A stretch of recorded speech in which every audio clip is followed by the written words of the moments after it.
I had had a nomination for West Point, and one day I found these 2 yearbooks from Fork Union Military Academy. My dad said, well, I went to Fork Union. I said, I didn't know that. So I ended up going to Fork Union and I tried out for the wrestling team. And my coach was none other than Harry McKnight, class of 75 VMI. You know, I got to know him and he said, where are you going after Fork Union? It's last year. And I said, I'm going to West Point. He says, you're not going to West Point. I said, I'm not? And he said, no, you're going to VMI.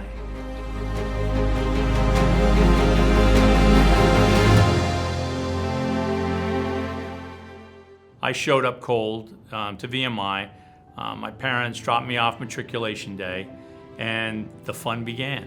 And I think when I look back at that time, we knew that in our heart of hearts, this place was different, that VMI offered a special experience. It wasn't like any other college. We kind of held ourselves to a higher standard. We complained, but we knew that we had made the right choice, and we were in it to win. We were in it to finish.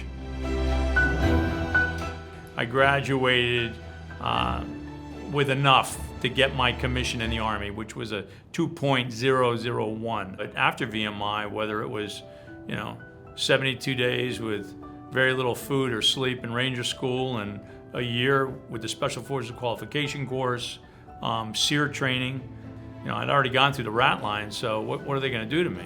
VMI instilled, for me, a confidence that, frankly, I needed to achieve what I achieved in the Army. After 8 years and ending up with the Army Special Forces, I made a decision to leave. I only had 2 leads. One was a wine and liquor management position with the Ernest and Julio Gallo Winery. So I ended up going to San Diego and then realized after 3 years, I didn't want to do that. So I pivoted again. I said I want to own my own business. And so I got involved with, at that time, was a franchise opportunity with the motivational speaker Anthony Robbins. So VMI has helped me definitely throughout several transitions, if you will.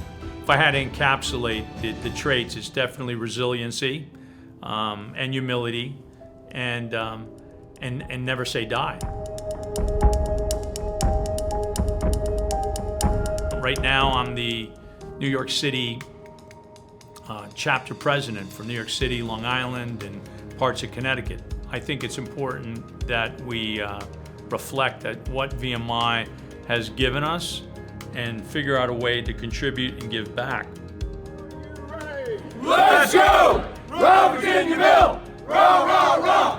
And frankly, it's not always about money. It's sometimes as simple as getting on a call with a cadet looking for an internship or helping a transitioning Army officer. And what I've seen for alumni that do plug back in is there was always something missing. There was a void, and maybe by plugging into your brother rats or a reunion or a dinner or a luncheon in your local chapter, you can get back some of that spark, right? There's something unique about Lexington, Virginia. You have to honor it and treasure that experience, because we all know there's just not a lot of places left that can deliver this type of experience to young men and women.